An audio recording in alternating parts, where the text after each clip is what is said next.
জনস্বাস্থ্য কাৰিকৰী বিভাগৰ গোলাঘাট সংমণ্ডলে স্বচ্ছ সৰ্বেক্ষণ গ্ৰামীণ 2025ৰ প্ৰতি সঁহাৰি জনাই গ্ৰামাঞ্চলত থকা স্বচ্ছতাৰ কামত ব্যৱহৃত ৰাজহুৱা সম্পদসমূহ চাফ চিকুণ কৰি ৰাখিবলৈ গ্ৰাম্য এলেকাধীন সকলো চৰকাৰী বিভাগ, বেচৰকাৰী অনুষ্ঠান প্ৰতিষ্ঠান আৰু ৰাইজলৈ আহ্বান জনাইছে। সেইমতেই শ্ৰী বিশ্বজিৎ গগৈ জিলা সমন্বয়ক মানৱ সম্পদ জ্ঞাত কৰে যে ভাৰত চৰকাৰৰ দ্বাৰা নিয়োজিত এটা স্বতন্ত্ৰ সংস্থাই গ্ৰাম্য অঞ্চলত পৰিয়াল আৰু গাঁও ভিত্তিত পঞ্চায়ত, ব্লক আৰু জিলা পৰ্যায়ত সম্পূৰ্ণ স্বচ্ছতা সম্পৰ্কে ক্ষেত্ৰভিত্তিক জৰীপ কৰিব। স্বচ্ছতাৰ কামত ব্যৱহৃত ব্যক্তিগত আৰু ৰাজহুৱা সম্পদ যেনে পৰিয়ালৰ শৌচাগাৰ, ব্যক্তিগত পৰিষ্কাৰ পৰিচ্ছন্নতা, ৰাজহুৱা শৌচালয়, জাবৰ জোথৰ পেলোৱা ব্যৱস্থাপনা আৰু পৰিচালনা, শোষক গাঁত আদি কাৰ্যক্ষম তথা চাফ চিকুণ হৈ আছেনে নাই তাৰ এক পৰিমাণগত আৰু গুণগত মাপদণ্ডৰ ক্ষেত্ৰভিত্তিক জৰীপ কৰি স্বচ্ছ সৰ্বেক্ষণ গ্ৰামীণ 2025ৰ অধীনত ৰাজ্যিক পৰ্যায়ত আৰু ৰাষ্ট্ৰীয় পৰ্যায়ত স্থানাংক নিৰ্ণয় কৰিব। নমস্কাৰ, আমি জনস্বাস্থ্য কাৰিকৰী বিভাগ গোলাঘাট সংমণ্ডলৰ পৰা ৰাইজৰ প্ৰতি এটি বিভাগীয় নিৰ্দেশ মৰ্মে আহ্বান জনাব বিচাৰিছোঁ। আপোনালোকক জনাবলৈ পাই আমি সুখী হৈছোঁ যে ভাৰত চৰকাৰে স্বচ্ছ সৰ্বেক্ষণ গ্ৰামীণ নামৰ এটি পৰ্যবেক্ষণ স্বচ্ছতাৰ ওপৰত, সম্পূৰ্ণ স্বচ্ছতাৰ ওপৰত গ্ৰামাঞ্চলত, জিলাত, আমাৰ ব্লক পৰ্যায়ত, পঞ্চায়ত পৰ্যায়ত স্বচ্ছতাৰ ওপৰত ইণ্ডিপেণ্ডেণ্ট এটা ছাৰ্ভে কৰিবৰ কাৰণে সংস্থা এটা আমাৰ জিলালৈ আহিব।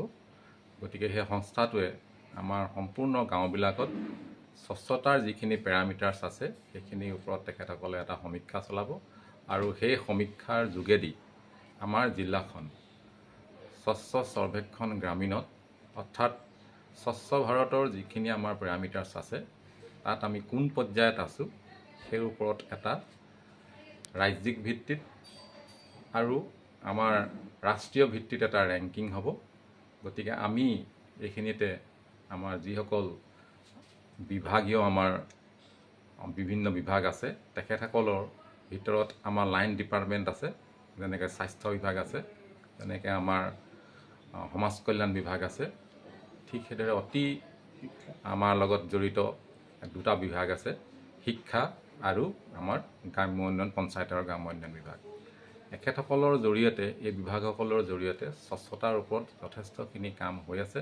গতিকে তেখেতসকলৰ পৰিচালনাত, তেখেতসকলৰ অপাৰেশ্যন মেইনটেনেন্সৰ যোগেদি যিখিনি আমাৰ এছেট গ্ৰাম্য অঞ্চলত আছে সেই এছেটবোৰ আমাৰ স্বচ্ছতাৰ যিখিনি এছেট, যেনে ধৰক ৰাজহুৱা শৌচাগাৰ, আমাৰ জাবৰ জোথৰ পেলোৱা যিবিলাক অনুষ্ঠান আছে সেইবিলাক, স্কুল, কলেজ, মহাবিদ্যালয় আৰু চৰকাৰী বেচৰকাৰী যিবিলাক আমাৰ প্ৰতিষ্ঠান আছে সেইবিলাকত স্বচ্ছতাৰ যিবিলাক সম্পদ আছে, বিশেষকৈ আমাৰ শৌচাগাৰকে ধৰি এই সকলোখিনি যাতে ভাল ৰূপত থাকে, বিভাগীয় কৰ্তৃপক্ষই যাতে এইখিনি নিজাববীয়া ব্যৱস্থাৰ যোগেদি স্বচ্ছতাৰ এটা পৰিৱেশ বৰ্তাই ৰাখে, তাৰ কাৰণে আমি আমাৰ জনস্বাস্থ্য কাৰিকৰী বিভাগৰ পৰা, যিহেতু আমি স্বচ্ছ ভাৰত অভিযানৰ নডেল ডিপাৰ্টমেণ্ট, সেইকাৰণে আমাৰ বিভাগীয়ভাৱে সকলোকে আমি অনুৰোধ জনাইছোঁ যাতে এই যি ইণ্ডিপেণ্ডেণ্ট এজেঞ্চি আমাৰ জিলাখনলৈ সমীক্ষাৰ কাৰণে আহিব তেখেতসকলৰ লগত সহযোগ কৰে আৰু জিলাখনৰ স্বচ্ছতাৰ এটি সুনাম যাতে আমাৰ আহে তাৰ কাৰণে সকলোকে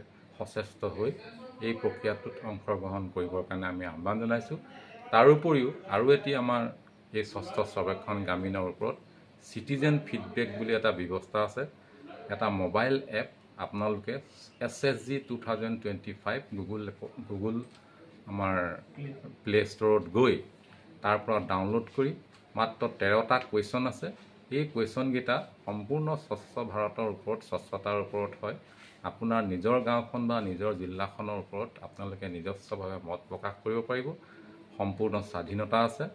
তাত এই এপটো ডাউনলোড কৰি ক্ৰমান্বয়ে প্ৰশ্নবিলাক আহি থাকিব, 13টা প্ৰশ্ন। এই 13টা প্ৰশ্নৰ আপোনাৰ যিখিনি মনোপুত হয় বা নহয় সেইমতে সকলোকে কৰিবৰ কাৰণে আহ্বান জনাইছোঁ, যাতে ইয়াৰ যোগেদিও এটা ফিডবেক আমাৰ জিলাখনৰ আটাইলৈ যায় আৰু স্বচ্ছতাৰ যিটো পৰিমাপ জিলাখনৰ, এই জিলাখনৰ পৰিমাপটো সকলোৱে গম পায়। গতিকে আমি পুনৰবাৰ অনুৰোধ জনাইছোঁ, মই পুনৰবাৰ কৈছোঁ যে স্বচ্ছতা সৰ্বেক্ষণ গ্ৰামীণ 2025 এইটো আমাৰ জিলাখনৰ কাৰণে স্বচ্ছতাৰ ওপৰত এটা পৰিমাপক হিচাপে হ'ব গতিকে ইয়াত সম্পূৰ্ণ স্বচ্ছতাৰ কাৰণে আপোনালোকৰ ফালৰ পৰা যিখিনি মন্তব্য বা যিখিনি পৰামৰ্শ আপোনালোকে এপৰ যোগেদি দিব পাৰিব। গতিকে সকলোকে এই স্বচ্ছতা সৰ্বেক্ষণ গ্ৰামীণ 2025ত অংশগ্ৰহণ কৰিবৰ কাৰণে অনুৰোধ জনালোঁ। ধন্যবাদ। দেৰগাঁৱৰ পৰা নৱজ্যোতি ভৰালীৰ ৰিপৰ্ট, নিউজ নাও 24/7।